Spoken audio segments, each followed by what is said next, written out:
শিক্ষার্থী বন্ধুরা আসসালামু আলাইকুম। আমার ঘরে আমার স্কুল অনুষ্ঠানে তোমাদের সুস্বাগতম। আমি মোহাম্মদ আব্দুল জলিল। আজকে তোমাদের নবম ও দশম শ্রেণীর গণিত বই থেকে পরিমিতি চ্যাপ্টার অর্থাৎ চ্যাপ্টার 16 পড়াবো। আজকে আমরা ফর্মুলাগুলোর কিভাবে প্রমাণ করতে হয়, কিভাবে প্রুভ করতে হয় সেটা একটু দেখাচ্ছি। ফর্মুলাগুলোর প্রমাণ যদি তোমরা শিখো তাহলে খুব সহজেই অঙ্কগুলা সমাধান করতে পারবে। আজকে আমরা সবগুলা ফর্মুলায় যেগুলো ইম্পর্টেন্ট ফর্মুলা সেগুলো কিভাবে আসে আমরা একটু ডিসকাস করব। বন্ধুরা, তো আজকে আমাদের পাঠ্য অধ্যায় হলো পরিমিতি। অধ্যায় শেষে তোমরা কি জানতে পারবে? অলরেডি তোমরা জেনে ফেলেছো।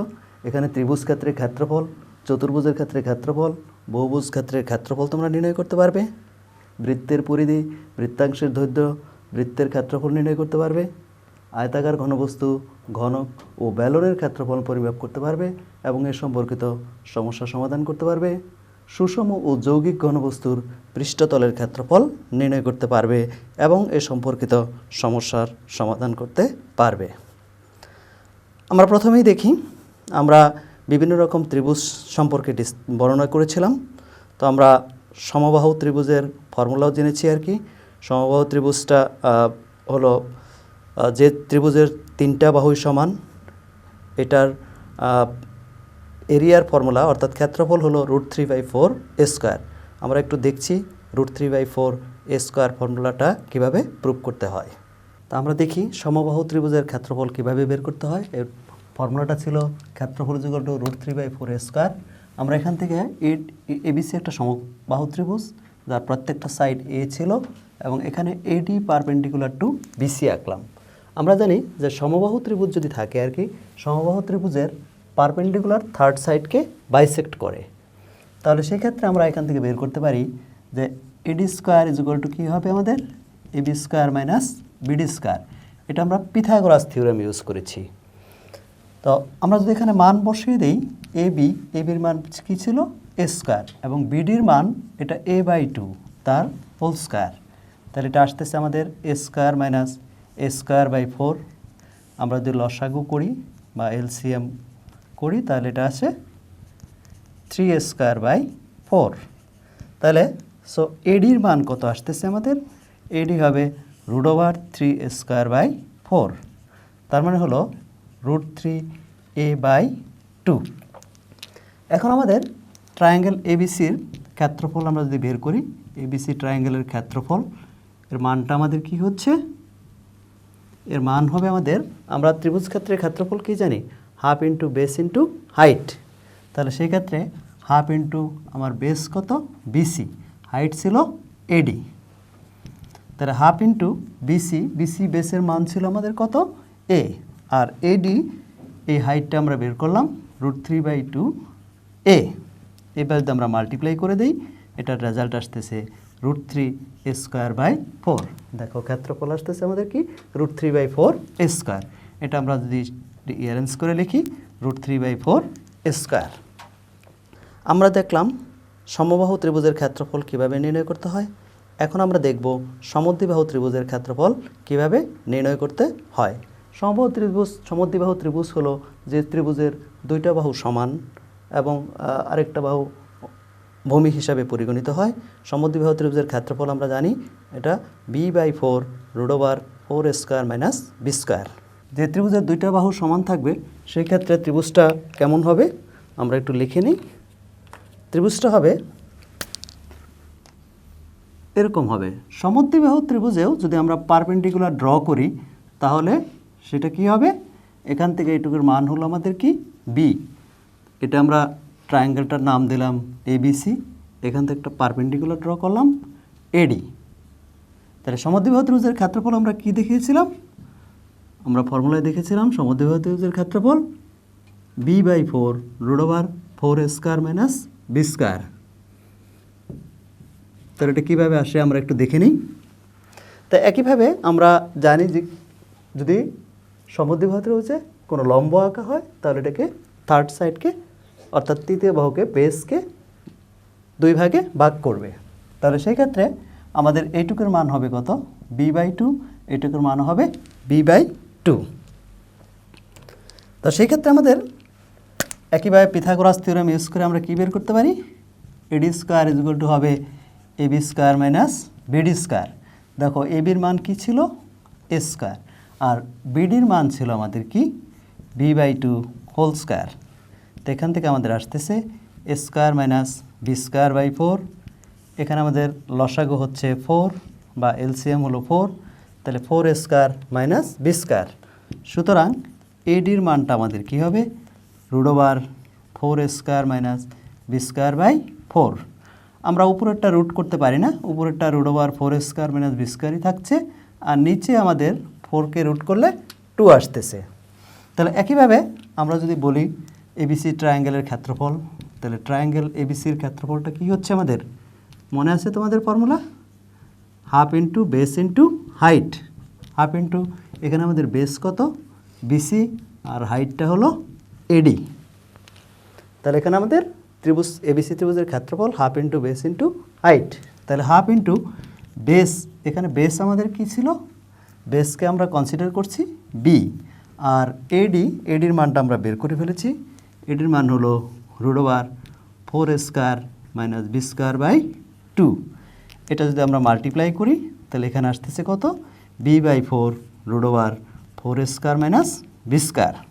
এটা ছিল আমাদের সমদ্বিবাহু ত্রিভুজের ক্ষেত্রফল। আমরা এবার দেখি আয়তক্ষেত্রের ক্ষেত্রফল আমরা কিভাবে বের করব। আয়তক্ষেত্র যে চতুর্ভুজের বিপরীত বাহুগুলো সমান থাকে এবং প্রত্যেকটা কোণ সমকোণ হয় তাকে আয়তক্ষেত্র বলা হয়। আয়তক্ষেত্রের ক্ষেত্রফল আমরা জানি যে এটা লেন্থ ইন্টু ব্রেডথ, অর্থাৎ এটা যদি লেন্থ হয়, এটা যদি ব্রেডথ হয়, তাহলে আমরা বলতে পারি এটা লেন্থ ইন্টু ব্রেডথ। অথবা এর কর্ণের দৈর্ঘ্য হলো √L² প্লাস বি স্কোয়ার। এখন আমরা দেখি আয়তক্ষেত্রের ক্ষেত্রফল কিভাবে বের করা হয়। এখানে এবিসির একটা আয়তক্ষেত্র। আয়তক্ষেত্র জানি আমরা কি? যে চতুর্ভুজের বিপরীত বাহুগুলো সমান এবং প্রত্যেকটা কোণ সমকোণ, তাকে আয়তক্ষেত্র বলা হয়। দেখো এখানে আয়তক্ষেত্রটা দুইটা ভাগে ভাগ করা হয়েছে, একটা হলো এবিডি ট্রায়াঙ্গেল আর বিসিডি ট্রায়াঙ্গেল। তাহলে আমরা বলতে পারি যে ট্রায়াঙ্গেল বিসিডি এর ক্ষেত্রফল, বিসিডি ট্রায়াঙ্গেলের ক্ষেত্রফল আমাদের কি হবে? আমরা ট্রায়াঙ্গেলের ক্ষেত্রফল কি জানি? Half into base into height. তাহলে half into L into B. একইভাবে তাহলে ট্রায়াঙ্গেল এবিডি এর ক্ষেত্রফল, এটার ক্ষেত্রফল আসবে কি? একই, half into length into breadth.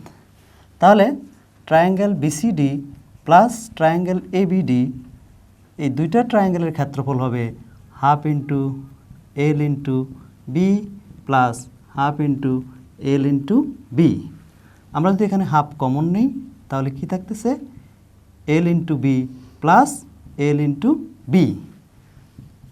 তার মানে হচ্ছে এটা এল ইন্টু বি, দুইটা এল ইন্টু বি আসবে আর কি। তাহলে 2 কাটা যাচ্ছে, থাকতেছে কি? Length into breadth. এটাই হলো আয়তক্ষেত্রের ক্ষেত্রফল।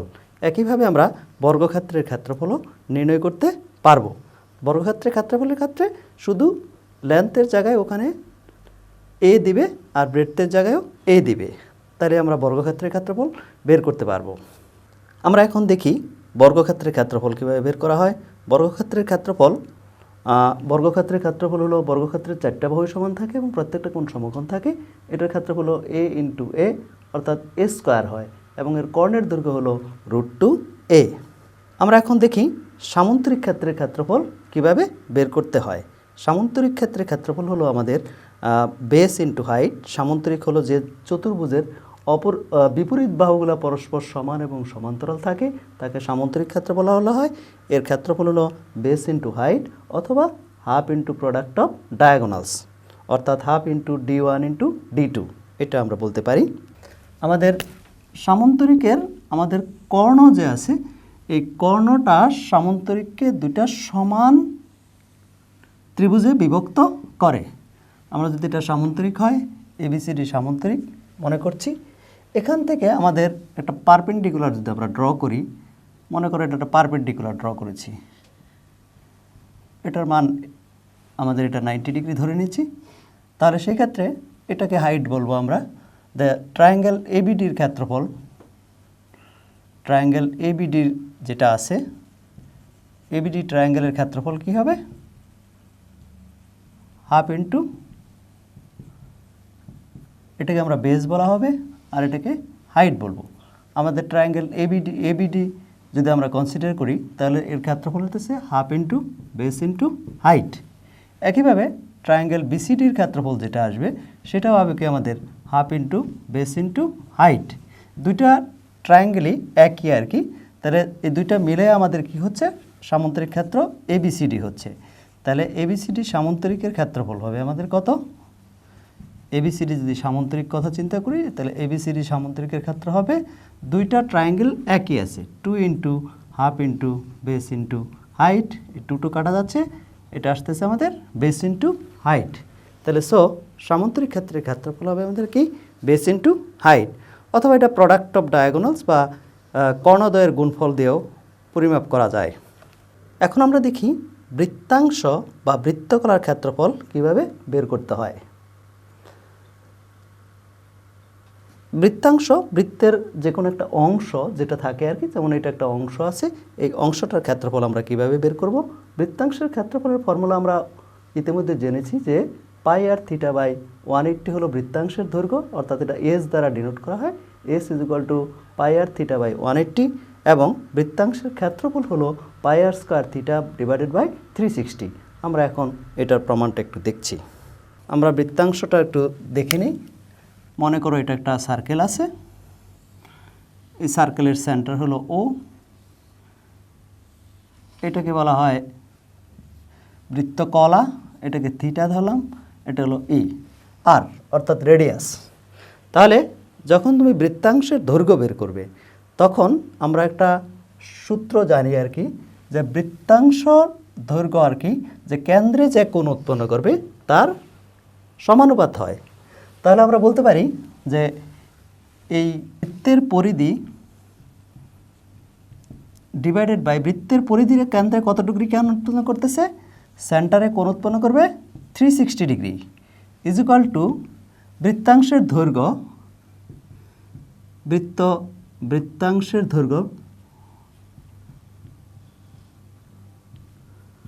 দৈর্ঘ্য ডিভাইডেড বাই বৃত্তাংশের যে দৈর্ঘ্যটা আছে, এই জিনিসটা আমাদের সেন্টারে অ্যাঙ্গেল প্রডিউস করতেছে কত, থিটা। তাহলে বৃত্তের পরিধি আমরা কি জানি, twice pi r divided by 360। বৃত্তাংশের দৈর্ঘ্য যদি আমরা এস দ্বারা প্রকাশ করি তাহলে এটা হবে twice pi r by 360 is equal to s by theta. আমরা যদি ক্রস মাল্টিপ্লাই করি তাহলে কি আসতেছে, s into 360 is equal to twice pi r theta.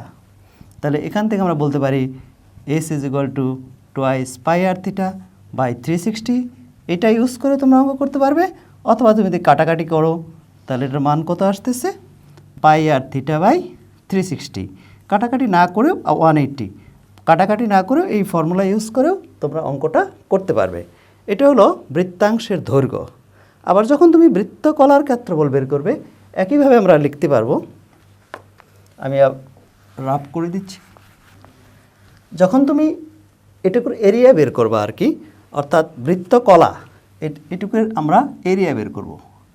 এরিয়াটাকে আমরা এ দ্বারা যদি ডিনোট করি তাহলে আমরা একইভাবে লিখতে পারি বৃত্তের ক্ষেত্রফল এবং ডিভাইডেড বাই এখানে বৃত্তের ক্ষেত্রফল পুরাটা হলো যে কোণ উৎপন্ন করবে এটার সমানুপাত হয়। তাহলে বৃত্তের ক্ষেত্রফল বাই 360 ইজ ইকুয়াল টু আমরা কি লিখতে পারি, বৃত্তকলার ক্ষেত্রফল ডিভাইডেড বাই বৃত্তকলাটা আমাদের অ্যাঙ্গেল কত প্রডিউস করতেছে, অ্যাঙ্গেল করতেছে আমাদের কত, থিটা। তাহলে বৃত্তের ক্ষেত্রফল আমরা কি জানি, pi r square divided by 360 is equal to বৃত্তের ক্ষেত্রফলকে আমরা এ ধরেছি, এ বাই থিটা। আমরা যদি একইভাবে ক্রস মাল্টিপ্লাই করি তাহলে এ ইন্টু 360, এটার মান হবে কত, পাই আর স্কোয়ার থিটা। তাহলে এখান থেকে এ হবে কত আমাদের, পাই আর স্কোয়ার থিটা বাই 360। তাহলে বৃত্তকলার ক্ষেত্রফল হচ্ছে আমাদের কত, পাই r square theta by 360 degree. এরপর আমাদের আয়তাকার ঘনবস্তু, আমরা এখন জানব যে আয়তাকার ঘনবস্তুর ক্ষেত্রফল কিভাবে বের করতে হয়। আয়তাকার ঘনবস্তু এটা একটা 3 ডাইমেনশনাল ফিগার, অর্থাৎ এটার লেন্থ, ব্রেডথ এবং হাইট থাকে আর কি। ফিগারটা এরকম থাকে, তোমরা যে ইট দেখেছো, ইটটা একটা আয়তাকার ঘনবস্তু, অথবা লুডোর যে ডাইস খেলো এটা ঘনক বলা হয়, এটাও এক ধরনের আয়তাকার ঘনবস্তু। এর ক্ষেত্রফল হলো 2 into A B plus BC plus C A, আর এর আয়তন হলো এবিসি এবং কর্ণের দৈর্ঘ্য হলো √a² প্লাস b²। আমরা দেখি কিভাবে এই আয়তাকার বস্তুর ক্ষেত্রফল বের করতে হয়।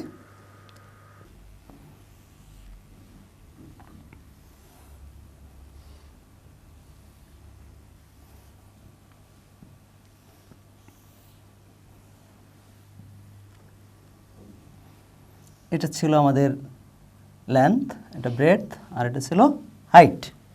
এটা আমাদের এটার ক্ষেত্রফল ছিল কত? ক্ষেত্রফল ছিল 2 into A B plus BC plus C A. ক্ষেত্রফলটা কীভাবে আসে আমরা একটু দেখে নেই আর কি। আমরা তোমাদের একটা ফিগার দেখাচ্ছি, দেখো এটার কথা চিন্তা করো। দেখো এখানে এটাকে আমরা কনসিডার করেছি দৈর্ঘ্য হিসেবে, আর এটাকে কনসিডার করেছি প্রস্থ হিসেবে। তাহলে দৈর্ঘ্যটাকে আমরা এ ধরেছি, প্রস্থটাকে বি ধরেছি। তাহলে এটার ক্ষেত্রফল হচ্ছে কত? এ ইন্টু বি, তার মানে হলো কি এ বি। এটার ক্ষেত্রফল আর এই পাশে যেটা আছে এটার ক্ষেত্রফলটাও একই হবে। তাহলে এই পাশেরটা এবং এই পাশেরটার ক্ষেত্রফল হচ্ছে কি আমাদের 2 ইন্টু এই পাশের এবং এই পাশের দুই সাইডের ক্ষেত্রফল, অর্থাৎ এই পাশে আর এই উপরের পাশেরটার ক্ষেত্রফল হচ্ছে 2 ইন্টু এ ইন্টু বি। দুইটা সারফেস আছে। এরপরে আমরা যদি এই পাশটা চিন্তা করি, দেখো এটা হলো কি প্রস্থ, আর এটা হলো কি উচ্চতা বা হাইট। এটাকে ব্রেড বলা হয় আর এটাকে হাইট বলা হয়। তাহলে এটার ক্ষেত্রফলটা কী হবে? বি ইন্টু সি হবে অবভিয়াসলি। তাহলে এটার মান হচ্ছে কত? B into c. এরকম কয়টা আছে? এটা একটা আছে, প্লাস এই পাশে আরেকটা আছে। দেখো এই পাশে একটা আর এই পাশে একটা। তাহলে এর হাইট হচ্ছে আমাদের কত? 2 ইন্টু বি ইন্টু সি। একইভাবে যদি আমরা পরেরটা চিন্তা করি, দেখো আমাদের আরেকটা জিনিস এখানে আছে, এটার কথা যদি চিন্তা করো, দেখো এই পাশটা কি দৈর্ঘ্য বা লেন্থ, এটাকে আমরা এ ধরেছি অলরেডি। আর এটা হলো আমাদের কি উচ্চতাটাকে আমরা কি ধরেছিলাম? সি ধরেছিলাম। তাহলে এই পাশেরটার ক্ষেত্রফল কি হচ্ছে? সিএ। একইভাবে আমাদের আরেকটা পার্শ্ব আছে, এটার ক্ষেত্রফল হবে সিএ। তাহলে কয়টা আসতেছে এখানে? আমাদের দুইটা আসতেছে, 2 ইন্টু সি ইন্টু এ। তাহলে এখানে আমরা লিখতে পারি 2 AB plus 2 BC plus 2 CA. তাহলে এখান থেকে তুমি একটু কমন নাও, তাহলে কী আসতেছে? AB plus BC plus CA. এটা হলো 6টা সারফেস থাকে আর কি। প্রত্যেকটা সারফেস আমরা আলাদা আলাদাভাবে বের করি আর কি। যখন ঘনকের ক্ষেত্রফল পড়বা একইভাবে আসবে আর কি। 2 ইন্টু বি এর জায়গায় এ আসবে, বি এর জায়গায় এ আসবে, এটাও এ আসবে, এটাও এ আসবে, এটাও এ আসবে। মাল্টিপ্লাই করলে 6a² হবে আর কি। আমরা যদি এটার ভলিউমের কথা চিন্তা করি, ভলিউমের ফর্মুলা কি? অর্থাৎ আয়তনের ফর্মুলা কি? দৈর্ঘ্য পূরণ প্রস্থ পূরণ উচ্চতা, অর্থাৎ length into breadth into height. তখন এটার আয়তনটা হচ্ছে কি আমাদের? এটার আয়তন হবে length into breadth into height. তার মানে লেন্থ হলো আমাদের এ, ব্রেডথ বি ধরেছি, সি। এটা ঘন ইউনিট আর এটাকে স্কয়ার ইউনিট হিসেবে কনসিডার করব। এরপর আমরা ব্যালন সম্পর্কে একটু আইডিয়া নিচ্ছি। ব্যালন হলো সিলিন্ডারের ক্ষেত্রফল আমরা জানি। সিলিন্ডারের একটা 3 ডাইমেনশনাল ফিগার, এবং সিলিন্ডারের বক্রতলের ক্ষেত্রফল, অর্থাৎ এটার কার্ভড সারফেস এরিয়া বলা হয় এটাকে। কার্ভড সারফেস এরিয়া হলো 2πr/h, এবং সমগ্রতলের ক্ষেত্রফল হলো 2πr ইন্টু h+r, এবং সিলিন্ডারের আয়তন হলো πr²h। বন্ধুরা, এবার আমরা দেখাচ্ছি যে ব্যালনের বক্রতলের ক্ষেত্রফল আমরা জানি আর কি। দেখো এটা একটা কি? এটা একটা রেক্ট্যাঙ্গেল। এই রেক্ট্যাঙ্গেলের এরিয়াটা হবে কি? Length into breadth. যখন আমরা এটাকে একটা ব্যালন বা সিলিন্ডার বানাবো, দেখো তুমি এই লেন্থটা হয়ে গেছে কি? লেন্থটা হয়ে গেছে এটার সারকামফারেন্স। সারকামফারেন্স তাহলে সার্কেলের সারকামফারেন্স আমরা কি জানি? সার্কেলের সারকামফারেন্স হলো টুয়াইস পাই আর। আর এই ব্রেডটা দেখো, এই ব্রেডটা হয়ে গেছে এবার কি হাইট, তাহলে এটার বক্রতলের ক্ষেত্রফল হবে টুয়াইস পাই আর এইচ। একইভাবে যখন তুমি সমগ্র তলের ক্ষেত্রফল বের করবে তখন বক্রতলের ক্ষেত্রফলটা তুমি এখানে যে জেনেছ। বক্রতলের ক্ষেত্রফল কি? যখন বক্রতলের ক্ষেত্রফল হলো আমাদের কত? টুয়াইস পাই আর এইচ। আর এখানে সেই ক্ষেত্রে সমগ্র তল যখন, তখন আমাদের লাগতেছে কি বক্রতলের ক্ষেত্রফল লাগবে প্লাস এই পাশে একটা সার্কেল আছে, এই পাশে একটা সার্কেল আছে, এই সার্কেলের এরিয়া কি পাই আর স্কোয়ার, আর পরে আরেকটা সার্কেল আছে এটা হলো পাই আর স্কোয়ার। তো এটা হবে টুয়াইস পাই আর H plus twice pi r square. আমরা যদি টুয়াইস পাই আর কমন নিই তাহলে কি থাকতেছে আমাদের? এইচ প্লাস আর। এটা হলো আমাদের কি সমগ্র তলের ক্ষেত্রফল। আর যখন তুমি আয়তন বের করবে, আয়তনের ফর্মুলা আমরা কি জানি? আয়তন ইজ ইকুয়াল টু কি? আয়তন হলো বেস এরিয়া ইন্টু হাইট আর কি। এখন বেস এরিয়াটা হলো কি আমাদের এখানে এই নিচের অংশের এরিয়া যেটা আর কি, অর্থাৎ এই নিচের অংশের এরিয়াটা হলো কি পাই আর স্কোয়ার। তাহলে পাই আর স্কোয়ার ইন্টু এটার হাইট কি, ব্রেডটা হাইট হয়ে গেছে এইচ, তাহলে তখন আয়তন হবে আমাদের কত? পাই আর স্কোয়ার এইচ। বন্ধুরা আমরা ফর্মুলা সম্পর্কে জানলাম। এখন তোমাদের একটা অঙ্ক দিচ্ছি, সেই অঙ্কটা তোমরা বাসায় করে নেবে আর কি। সেটা হলো যে তোমরা অঙ্কটা লিখে নিতে পারো আর কি। আমি কোশ্চেনটা পড়ছি। একটি বর্গক্ষেত্রের পরিসীমা আয়তক্ষেত্রের পরিসীমার সমান, আয়তক্ষেত্রটির দৈর্ঘ্য প্রস্থের 3 গুণ এবং ক্ষেত্রফল 972 বর্গমিটার। আয়তাকার ক্ষেত্রের বাইরে 1.5 মিটার প্রস্থ বিশিষ্ট একটি রাস্তা আছে। এক চলকের মধ্যে আয়তক্ষেত্রটির পরিসীমা নির্ণয় করো, বর্গক্ষেত্রটির ক্ষেত্রফল বের করো এবং রাস্তাটি তৈরি করতে 25 × 12.5 বর্গ সেন্টিমিটার তল বিশিষ্ট প্রতিটি ইটের মূল্য 15 টাকা হলে কত খরচ পড়বে? এটা অল বোর্ড 2018-এর একটা কোশ্চেন। তো হোমওয়ার্কটা তোমরা কমপ্লিট করবে এবং কমপ্লিট করার পরে তোমরা স্কুল খুললে তোমরা তোমাদের শিক্ষককে হোমওয়ার্কটা দেখে নেবে। তোমরা যদি আমার এই ক্লাসটা পুনরায় দেখতে চাও তাহলে আমার ঘরে আমার স্কুল অথবা কিশোর বাতায়নে লগ ইন করে ফেসবুক পেজ অথবা ইউটিউব চ্যানেলে এই প্রোগ্রামটা পুনরায় দেখতে পারবে। তোমাদের যদি কোনো সুচিন্তিত মতামত থাকে তাহলে আমাদের ইমেল অ্যাড্রেসেও জানাতে পারবে। ধন্যবাদ, ভালো থেকো।